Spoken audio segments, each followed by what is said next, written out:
gente, aqui é o Eduardo Brasil do YouTube e hoje vou falar um pouco sobre as minhas leituras do mês de março. E o primeiro livro foi Living nas Aulas, da Chalene Harris. Pra quem não sabe, é o segundo livro da série da Substackhouse. Eu já falei um pouquinho mais sobre o primeiro livro da série no vídeo de leituras de fevereiro e eu vou deixar linkado aqui nos cards para vocês saberem que eu achei mais do outro livro. Eu ia falar desse livro. Eu não sei porquê. Nós vemos nesse segundo livro a Sookie vivendo sua vida normal, além de namorar um vampiro, e a vida dela começa a virar do avesso novamente quando um colega de trabalho é assassinado. E para piorar ainda mais, a Sookie é meio que recrutada para fazer um serviço fora do estado, que no caso seria em Dallas, como o título sugere, para meio que solucionar o mistério de um vampiro desaparecido.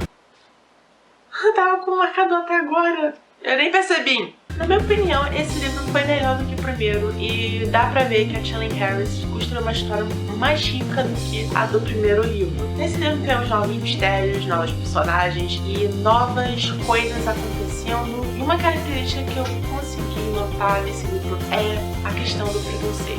É nesse livro que nós tivemos em prática que nem todos os humanos estão aderindo a essa nova onda de vampiros surgindo e vivendo entre eles. E nós vemos um grupo conservador da sociedade, meio que atrelado à comunidade religiosa, combatendo os vampiros. E isso é um exemplo muito claro de preconceito na sociedade desse livro e reflete um pouco na nossa sociedade. Eu acho que foi o elemento que mais me marcou dentro desse livro. E nesse livro nós vemos alguns personagens que nós somos apresentados ao primeiro livro, começando a ter um pouquinho mais de importância, como o Eric, e também nós vemos mais outros personagens na história aparecendo. Então nós vemos o universo dessa série crescer aos poucos, já que é uma série longuíssima de livros, com 13, eu acho. Apesar do estilo de escrita da Chalene Harris, como assim no primeiro livro, foi algo bem gostoso de se ler, ainda continua com as mesmas qualidades do primeiro e vai melhorando aos poucos em outros aspectos. Então, apesar de ter dado 3 estrelas de Goodreads, eu dou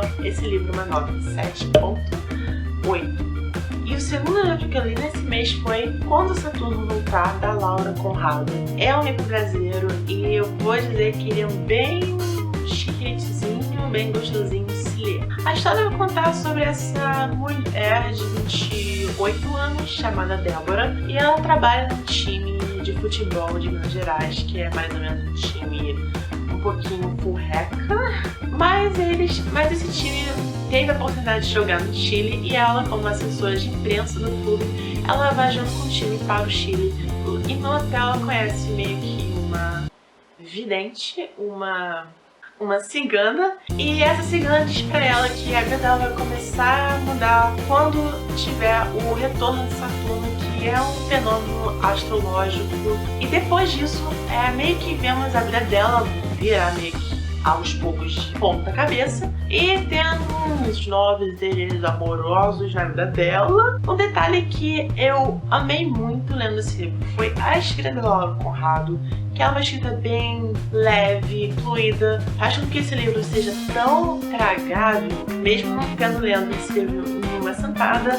Esse é um livro que, pra quem quer ler uma coisa rápida, leve, gostosa, em uma sentada, apesar de ser um livro meio que fofinho, o livro tem uns elementos que, eu vou falar a verdade, não me agradaram muito. Apesar do livro ter alguns aspectos, principalmente relacionados a futebol, podem agradar vocês, alguns sistemas que podem ser do seu agrado, eu vou dizer, não vou mentir, não me agradou muito. Mas não foi uma culpa da autora, é minha culpa. Se eu não gosto muito de futebol, pra que eu vou me importar quando a narradora fala que ela fica vibrando pelo time, que ela fica passando mal pelo time, que ela quer que o time vença logo a merda na final, que eu acho isso uma grande bobagem, já que eu não gosto muito de futebol. Mas as pessoas que gostam e nem se importam com isso e vão junto com a personagem, vocês vão gostar do livro. E uma qualidade que eu encontrei lendo esse livro é que a autora não deixa a história 100% boba, já que ela tenta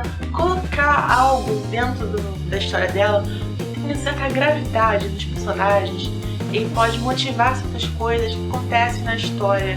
Apesar de ser um livro leve e gostoso, quando você me voltou, não foi um dos melhores livros que eu li na minha vida. Então eu dei 3 estrelas no Goodreads e uma nota 7.3. Antes de mostrar o próximo livro, vocês se lembram no vídeo anterior das leituras de fevereiro que eu disse que Carry On era a melhor leitura que eu tive nesse ano até agora? Bem, algo de importante eu li nesse mês, algo que eu estava esperando muito. Chegou e com certeza não me decepcionou. E na minha opinião, esse livro até agora, junto com Carry On, é claro, é a minha melhor leitura e...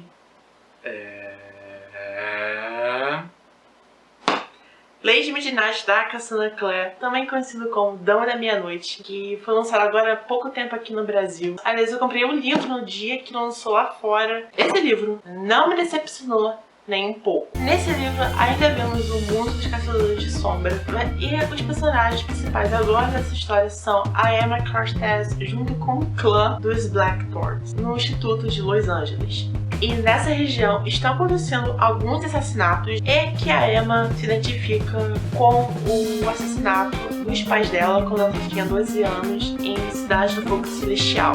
Então vamos pressupor que ela está totalmente disposta para saber quem está matando essas pessoas e é claro, ela quer vingar os pais dela. E nesse mundo, depois de Instrumentos Mortais e as fadas que fazem parte do submundo, eles estão basicamente exilados dos outros submundanos e dos Caçadores de Sombra por causa da paz fria que foi tratado, que foi criada pelos Shadowhunters, que as fadas ajudaram o Sebastian Morgenstern a tentar dominar o Shadowwood por causa da City, né? E os Shadowhunters não podem fazer nenhum contato com as fadas pelo decreto da Clare. Mas algo vai acontecer que a Emma e os Carstairs vão fazer uma aliança com as fadas em troca de algumas informações que podem ajudar eles a descobrir os assassinatos, já que algumas das vítimas foram fadas. E no meio de tudo isso, pode ser que um amor proibido possa começar a se revelar e trazer mais complicações para os personagens principais.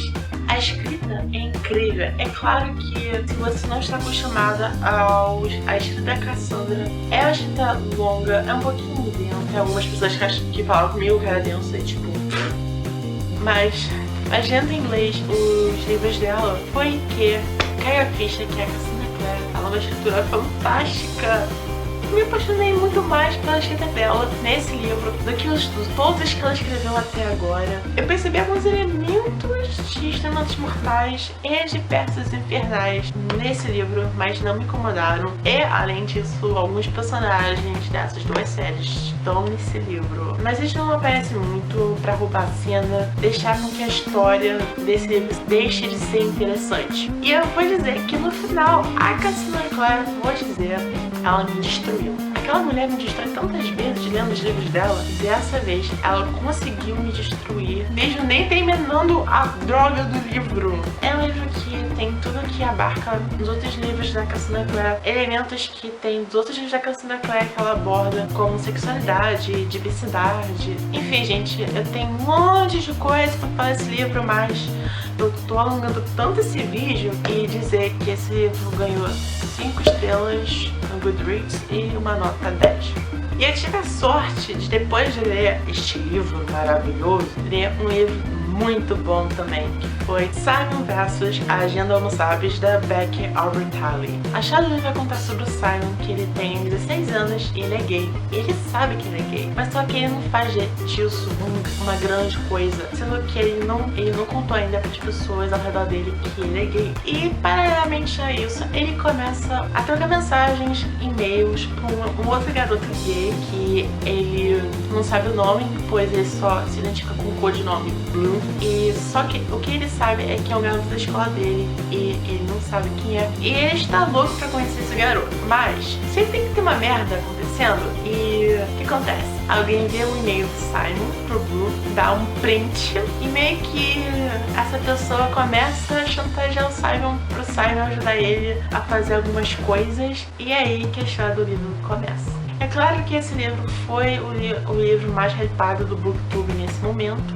e eu tenho vários vídeos falando sobre isso, e foi por isso que eu não fiz nenhum vídeo específico para esse livro, porque basicamente seria o mesmo vídeo, só que da minha maneira. Então eu decidi só fazer esse livro só nas leituras do mês, que vai ser bem mais condensado. O livro tem uma visão mais realística dos adolescentes do hoje em dia. Dá pra ver que Simon, Leah, Blue, Martin, Abby e todos os outros personagens do livro são palpáveis, eles são reais e você acredita que eles são realmente adolescentes. E esse livro tem certas coisas que possam fazer com que você aprenda algumas coisinhas sobre a vida. Do tipo, de que Oreo não é só o melhor biscoito do mundo, mas é a melhor refeição ever da história.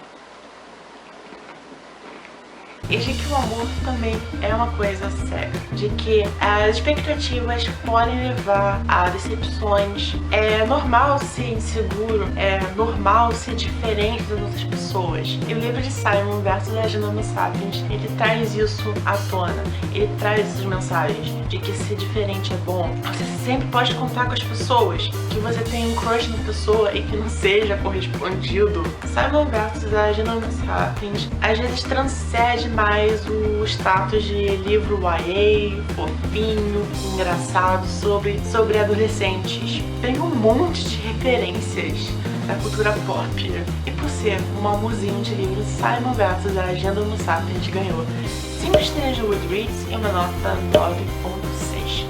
E o último livro que eu li nesse mês, aliás, nem foi nesse mês, eu comecei a ler esse livro desde finalzinho do ano passado, eu estou orgulhoso de dizer isso, mas finalmente terminei Voyager da Diana Gabaldon. Eu tenho que dizer que até agora, dentre os 3 livros da série Outlander, esse foi o livro que eu mais gostei da série até agora. O início você pega o finalzinho, a informação que nós temos no final do segundo livro, e esse livro já começa um pouquinho mais explicando o que aconteceu no passado para aquela informação realmente ser validada no outro livro, e ele descobrindo mais como voltar para o passado. E a melhor parte desse livro é que o livro não é em um único ponto de vista, é narrações em primeira e em terceira pessoa, e deixou o livro muito mais dinâmico na primeira parte. Nesse livro nós vemos totalmente que muitos personagens evoluíram pro melhor até, novamente sendo dividida entre continuar no tempo dela e voltar para o passado. Nós temos ainda uma troca de áreas, já que não vamos ficar já na Escócia, vamos viajar um pouquinho a América Central e ver novas paisagens,